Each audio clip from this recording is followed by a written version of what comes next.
বন্ধুরা, যদি তোমরা চাও তোমাদের বাগানের দেশি অথবা হাইব্রিড জবা গাছে প্রচুর পরিমাণে ফুল আসুক, ঝিমিয়ে যাওয়া গাছ আবার সুস্থ হয়ে যাক অথবা গাছের খুব ভালো গ্রোথ হোক, তাহলে আজকের ভিডিওতে আমি যে পরিচর্যা করব অথবা যে ঘরোয়া ফার্টিলাইজার প্রয়োগ করা দেখাবো, এই ফার্টিলাইজার প্রয়োগ করে তোমরা কিন্তু দুর্দান্ত রেজাল্ট পাবে। বাগানের শুধুমাত্র জবা গাছেই নয়, যে কোনো গাছেই কিন্তু তোমরা এই পরিচর্যা করে অসাধারণ রেজাল্ট দেখতে পাবে। যে গাছে এতদিন পর্যন্ত ফুল আসছিল না, সেই গাছেও কিন্তু তোমাদের প্রচুর পরিমাণে ফুল আসবে এবং গাছের খুব ভালো গ্রোথ হবে, বড় সাইজের পাতা হবে এবং গাছে কোনো রকম কোনো পোকামাকড়ের আক্রমণ থাকবে না। বর্ষাকালে টবের মাটিতে প্রচুর পরিমাণে ফাঙ্গাসের প্রবলেম হয়, সেই ফাঙ্গাসের প্রবলেমও কিন্তু এই বর্ষাকালে তোমাদের বাগানের প্রত্যেকটা গাছে আর থাকবে না। তাছাড়া কিছু কিছু জবা গাছে প্রচুর পরিমাণে কুঁড়ি ঝরার সমস্যা দেখা দেয়। তো আজকের এই ভিডিওতে যে পরিচর্যা করে দেখাবো এবং যে ঘরোয়া ফার্টিলাইজার প্রয়োগ করে দেখাবো, তোমাদের বাগানের প্রত্যেকটা জবা গাছ অথবা যে কোনো গাছের প্রয়োগ করতে পারো। প্রয়োগ করার পর তোমরা কিন্তু দেখবে যে তোমাদের গাছের কুঁড়ি ঝরা 100% কমে গেছে। তো আজকের ভিডিওটা সম্পূর্ণ মনোযোগ দিয়ে দেখতে থাকো, একটু স্কিপ করো না বন্ধুরা, স্কিপ করলে কিন্তু অনেক কিছুই মিস করে ফেলবে। নমস্কার, আমি লাবণী, আমার বাগানে তোমাদের সবাইকে জানাই স্বাগত। ভিডিও শুরু করার আগে তোমাদের সবাইকে জানাই স্বাধীনতা দিবসের আন্তরিক অভিনন্দন, শুভেচ্ছা ও ভালোবাসা। চলো ভিডিওটা শুরু করা যাক। বন্ধুরা, যদি তোমাদের বাগানের জবা গাছগুলোতে একেবারেই ফুল না আসে অথবা যদি গাছে কুঁড়ি এসেও সেই কুঁড়িগুলো হলুদ হয়ে শুকিয়ে ঝরে পড়ে, তাহলে আজকের ভিডিওতে যে কটা পরিচর্যার কথা বলবো, প্রত্যেকটা পয়েন্ট কিন্তু অবশ্যই তোমরা ফলো করো। প্রথমত, বর্ষাকালে বাগানের প্রত্যেকটা জবা গাছ থেকে প্রচুর পরিমাণে ফুল পেতে গেলে গাছকে সরাসরি রোদ্দুরের মধ্যে রাখতে হবে। এখন যেহেতু প্রায় প্রতিদিন বৃষ্টি হচ্ছে, তাই রোদ্দুর খুবই কম। তো যেখানে যখনই রোদ্দুর আসুক না কেন, সেই জায়গায় যেন জবা গাছ থাকে, তবেই কিন্তু জবা গাছে ফুল আসবে। কারণ এখন যেহেতু প্রচুর পরিমাণে বৃষ্টি হচ্ছে, তাই জবা গাছের খুব ভালো গ্রোথ শুরু হয়েছে, কিন্তু সেই সাথে সাথে গাছে কুঁড়ি আসা প্রায় বন্ধ হয়ে গেছে। যেহেতু বৃষ্টির জলে আছে প্রচুর মাত্রায় নাইট্রোজেন, তাই গাছের মধ্যে প্রচুর পরিমাণে ডাল আসছে, কিন্তু গাছে কোনো রকম কোনো ফুল আসছে না।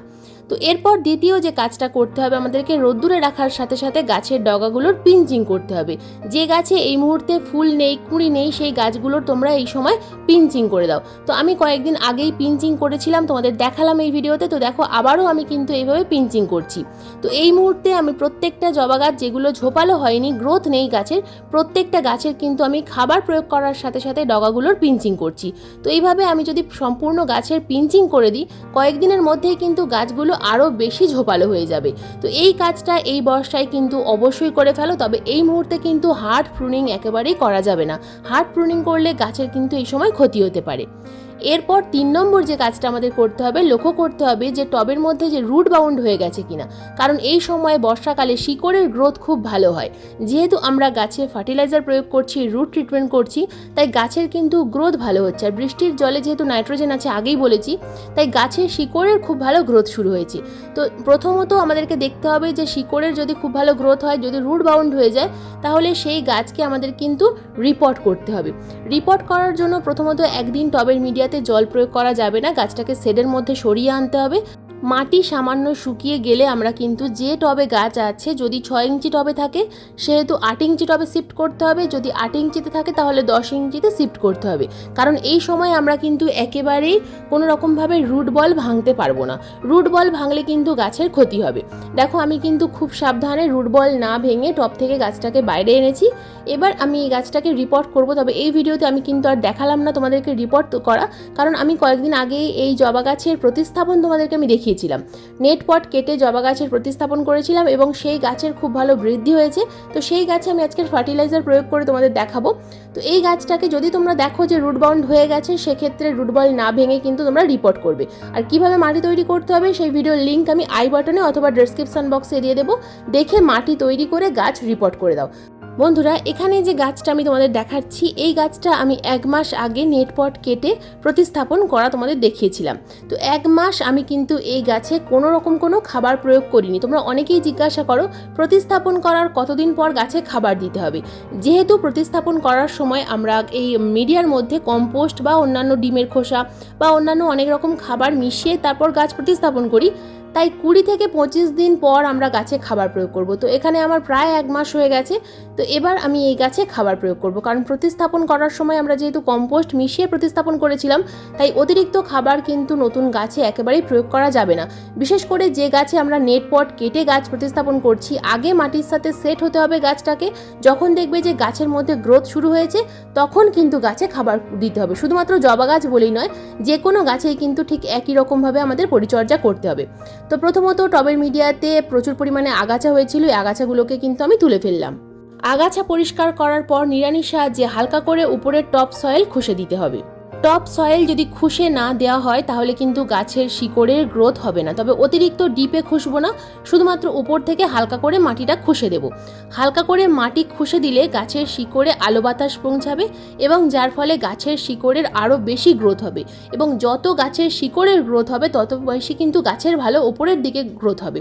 তো গাছের মাটি খুশে দেওয়ার পর এবার আমরা দিয়ে দেব গোবর সার। এখানে 1 বছরের পুরনো গোবর সার ইউজ করছি। গোবর সারের পরিবর্তে তোমরা কিন্তু এখানে ভার্মি কম্পোস্ট বা পাতা পচা সার দিতে পারো। গোবর সার প্রয়োগ করার পর এখানে দেবো একটা লিকুইড খাবার। তো কি লিকুইড খাবার? তো লিকুইড খাবারটা আগে আমি তৈরি করে নেব, তারপর কিন্তু গাছে প্রয়োগ করব।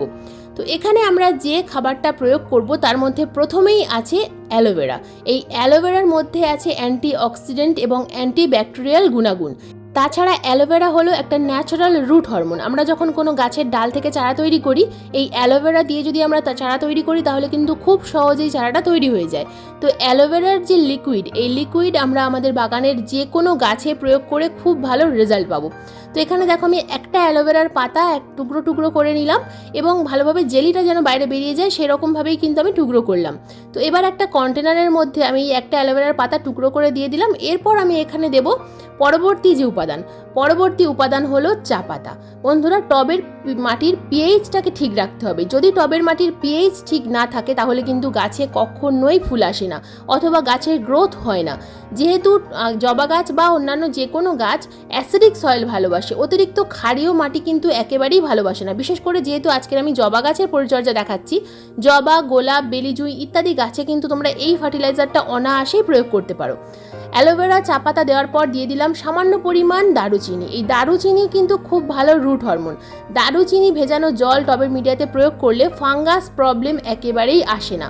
তো সম্পূর্ণ ঘরোয়া পদ্ধতিতে যদি তোমরা জবা গাছ বা যে কোনো গাছের ট্রিটমেন্ট করতে চাও তাহলে এই ভিডিওতে দেখানো পরিচর্যা মতো কাজ করো, দুর্দান্ত রেজাল্ট পাবে। তো এই 3টে উপাদান আমি 1 লিটার জলের মধ্যে একটা এয়ারটাইট কন্টেনারের মধ্যে ভিজিয়ে রেখে দেবো অন্তত 2 থেকে 3 দিনের জন্য।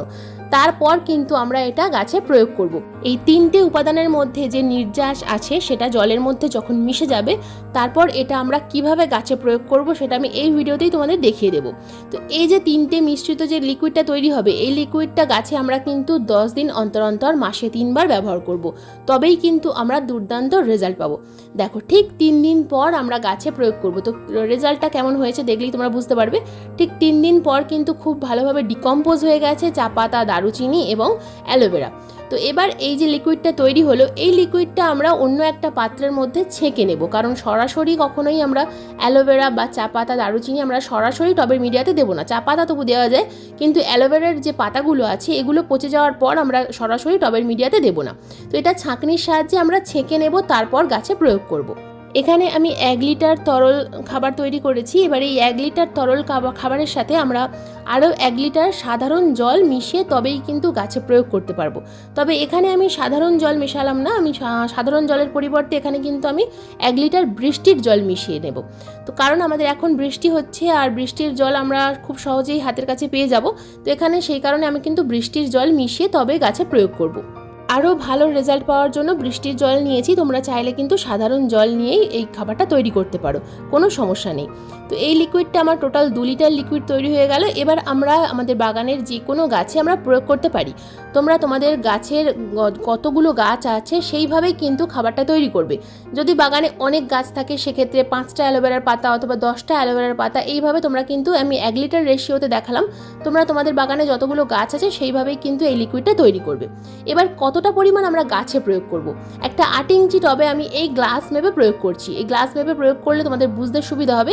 এখানে অনুষ্ঠান বাড়ির যে গ্লাসগুলো হয় প্লাস্টিকের গ্লাস, তো এই প্লাস্টিকের গ্লাস মেপে আমি কিন্তু 3 গ্লাস পরিমাণ লিকুইড তরল গাছে প্রয়োগ করব। যদি অতিরিক্ত প্রয়োগ করি তাহলে ড্রেনেজ হোল দিয়ে বাইরে বেরিয়ে যাবে, অতিরিক্ত প্রয়োগ করব না। এমনভাবে প্রয়োগ করতে হবে যেন টবের সম্পূর্ণ মাটি ভিজে যায়, কিন্তু ড্রেনেজ হোল দিয়ে বাইরে বেরিয়ে যাবে না। তো এইভাবেই আমাদেরকে কিন্তু খাবারটা প্রয়োগ করতে হবে। তো টবের সাইজ যদি ছোট হয়, যদি 6 ইঞ্চি টব হয় সেক্ষেত্রে 2 গ্লাস পরিমাণ প্রয়োগ করবে। টবের সাইজ যদি বড় হয়, যদি 10 ইঞ্চি সাইজের টব হয় সেক্ষেত্রে 4 গ্লাস পরিমাণ প্রয়োগ করবে। যদি 12 ইঞ্চি বা 14 ইঞ্চি সাইজের টব হয় অথবা গ্রো ব্যাগ হয় সেক্ষেত্রে কিন্তু টোটাল 1 লিটার তরল দ্রবণ প্রয়োগ করতে হবে। তো এইভাবেই আমরা কিন্তু গাছে খাবারটা প্রয়োগ করব। তো এই খাবার যদি মাসে 10 দিন অন্তর অন্তর প্রয়োগ করতে পারো, খুব ভালো রেজাল্ট পাবে। এর সাথে সাথে তোমরা কিন্তু এই লিকুইডটা স্প্রেয়ার বটলে ভরে গাছের পাতায়ও স্প্রে করতে পারবে, কারণ এটা যদি আমরা গাছের পাতায়ও স্প্রে করি তাহলে মাইক্রোনিউট্রিয়েন্ট অর্থাৎ অনুখাদ্যের কাজ করবে। তো এইভাবে তোমরা গাছের পরিচর্যা করো। যখন বৃষ্টি হবে ঠিক তখন গাছে খাবারটা প্রয়োগ করবে না, কিন্তু যখন বৃষ্টি হবে না, আবহাওয়া একটু ভালো থাকবে, মাটি যখন দেখবে যে সামান্য শুকিয়ে এসেছে তখন কিন্তু এই পরিচর্যাটা করবে। তো আগে থেকে খাবারটা কিন্তু রেডি করে রাখবে, তবেই গাছের পরিচর্যা তোমরা করতে পারবে। বন্ধুরা, এই ছিল আগস্ট মাসের 15 তারিখে জবা গাছের পরিচর্যার ভিডিও। আজকের ভিডিও তোমাদের কেমন লাগলো অবশ্যই কিন্তু কমেন্ট করে জানাবে, কারণ আজকের ভিডিওতে আমি যে ফার্টিলাইজার দেখালাম এই ফার্টিলাইজার প্রয়োগ করে তোমরা গাছে প্রচুর ফুল তো পাবে, গাছের গ্রোথ হবে এবং গাছের কুঁড়ি ঝরাও বন্ধ হবে। তো বন্ধুরা, আজকের ভিডিও যদি তোমাদের ভালো লেগে থাকে তো প্লিজ একটা লাইক করো, শেয়ার করো, হাইপ করো। চ্যানেলে যদি নতুন বন্ধু হয়ে থাকো তাহলে চ্যানেলটিকে সাবস্ক্রাইব করে পাশে বেল আইকনটা প্রেস করে দিও এরকম নিত্য নতুন বাগান সংক্রান্ত ভিডিও দেখার জন্য। আজকের ভিডিওটা সম্পূর্ণ মনোযোগ দিয়ে দেখার জন্য তোমাদের সবাইকে জানাই অসংখ্য অসংখ্য ধন্যবাদ।